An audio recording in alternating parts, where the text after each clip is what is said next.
السلام علیکم dear viewers, کیا آپ نے کبھی یہ جملہ سنا یا خود کہا ہے، میری بیوی کی شکایتیں تو کبھی ختم ہی نہیں ہوتی؟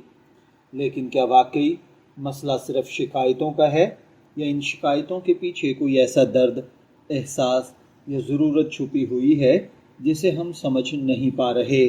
آج کی ویڈیو میں ہم نفسیات، اسلامی تعلیمات اور بزرگان دین کی نصیحتوں اور عملی مثالوں کی روشنی میں جانیں گے کہ بعض اوقات بیوی کی شکایتیں مسلسل کیوں رہتی ہیں اور شوہر اس صورتحال کو کیسے بہتر بنا سکتا ہے۔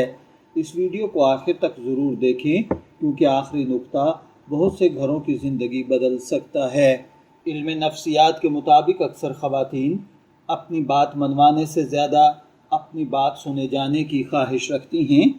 جب بیوی بار بار ایک ہی مسئلہ بیان کرتی ہے اور شوہر ہر مرتبہ نظر انداز کر دیتا ہے تو وہی بات شکایت کی صورت اختیار کر لیتی ہے۔ اکثر شکایت کا اصل مطلب یہ ہوتا ہے، مجھے محسوس کرو، میری بات کی اہمیت کو سمجھو۔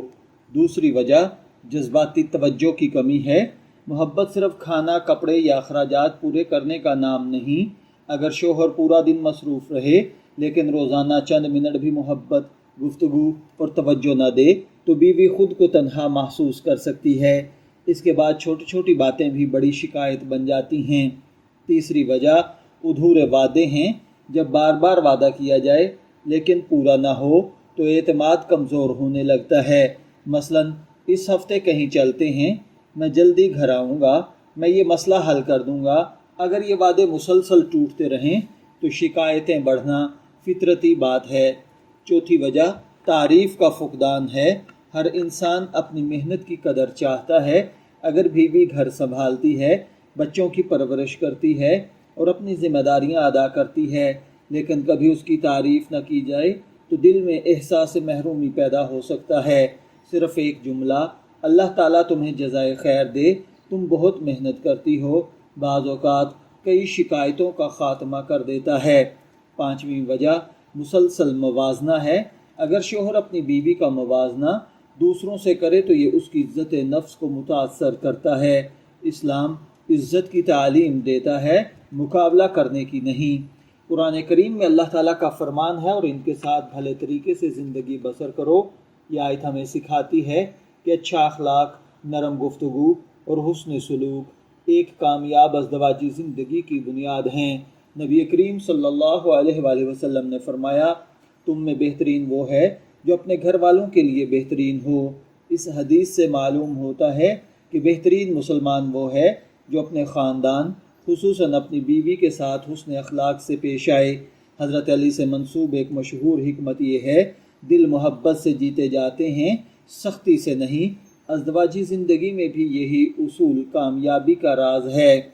اگر بیوی مسلسل شکایات کرتی ہیں تو سوال یہ پیدا ہوتا ہے کہ شوہر پھر کیا کرے؟ تو اس کے لیے کچھ عملی کام ہیں جو ہمیں کرنا ہوں گے۔ سب سے پہلے نمبر پر کم از کم 15 سے 20 منٹ ایک دوسرے کے لیے مخصوص کریں۔ اس کی بات مکمل سنیں، درمیان میں نہ ٹوکیں، چھوٹی چھوٹی کامیابیوں پر تعریف کریں، کیے ہوئے وعدے ضرور پورے کریں۔ اختلاف کے وقت آواز بلند نہ کریں، وقتاً فوقتاً تحفہ یا محبت بھرے الفاظ سے خوشی کا اظہار کریں۔ مسائل کا ہم دونوں کا مسئلہ ہے، سمجھ کر حل کریں۔ تمہاری غلطی ہے یہ نہ کہیں بلکہ مل جل کر ان مسائل کو حل کرنے کی کوشش کریں۔ یاد رکھیں، ہر بیوی کی شکایت غلط نہیں ہوتی اور ہر شوہر بھی قصوروار نہیں ہوتا۔ کامیاب شادی وہ ہے جہاں دونوں ایک دوسرے کو سمجھنے، معاف کرنے اور بہتر بننے کی کوشش کرتے ہیں۔ اگر آج کی ویڈیو نے آپ کی سوچ میں کوئی مثبت تبدیلی پیدا کی ہے تو اسے ضرور لائک کریں، اپنے دوستوں کے ساتھ شیئر کریں اور چینل کو سبسکرائب کرنا نہ بھولیں۔ کمنٹس میں ضرور بتائیں آپ کے خیال میں میرٹل لائف میں سب سے بڑی غلط فہمی کیا ہوتی ہے۔ اللہ تعالی ہم سب کے گھروں کو محبت، رحمت، سکون اور باہمی احترام کا صلہ عطا فرمائے۔ شبیر احمد کو اجازت دیجیے، پھر ملاقات ہوگی کسی نئے ٹاپک کے ساتھ۔ تب تک کے لیے اللہ حافظ۔